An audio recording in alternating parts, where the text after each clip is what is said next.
Well, I've been interested in the idea of making a film about dreams really since I was a kid.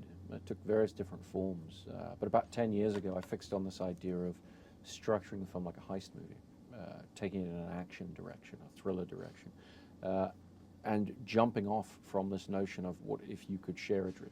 What if you could take away the barriers between our dreams? We all dream every night. It's a very universal experience, but we don't get to share it. If you could share it, then that dream space would become a valid alternate reality. And if you were to fight or fall in love or whatever within that space, that would have real meaning as a human interaction. So for about 10 years, I worked on this heist movie idea and eventually managed to find the emotional connection with that I needed. And Leonardo DiCaprio coming on to play the part of Cobb invested the story very much with the emotional center that you need.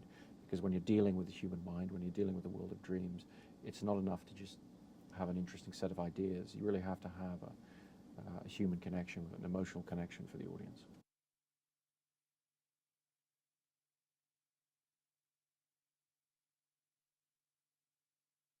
I'd been wanting to work with Leo on something for years, and we would meet on different projects, but nothing really came together. With Inception, I was finally able to convince him, and really what I had to convince him of is that the story needed his talent, not just his charisma, but his incredible acting talent to be able to guide the audience through a complicated world. And what he does and the way he approaches his characterizations is to really try and find the emotional truth of every action that the character does and be true to that. And that has really elevated the movie. It's really opened the movie for the audience, and it was an incredibly important thing. Ken Watanabe plays a very interesting character in the film, and I'd worked with him on Batman Begins and found him to be a great pleasure, just a joy to work with. But also when you would see him in dailies, you'd see this incredible iconic presence.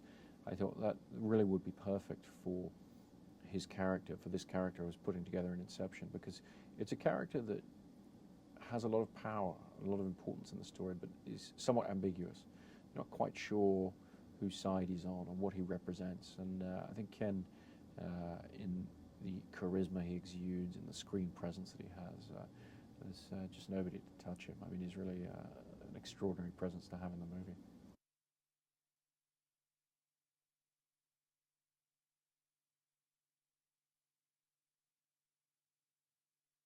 On The Dark Knight, we'd shot in 3 different countries, and I enjoyed that process of moving the company around and shooting in real places. So we expanded that. We went to twice the number. We went to 6 countries on this film, and we did it, and we photographed as much as possible in camera on real locations, specifically for the reason that the idea behind Inception is that dreams feel real while we're in them.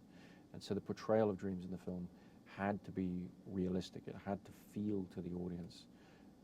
It had to have the textures of everyday life, of reality, in order for us to invest in these alternate realities. And so it was very important that when we were using visual effects, we were using them for what they're best at, which is enhancing things that we've shot in camera. So we put huge demands on our physical crew in terms of what we needed to shoot in camera. But these were a lot of these guys I'd worked with on the Batman films, and they were really up for an amazing set of challenges, and they rose to it at every turn and did some things that I just found extraordinary to watch.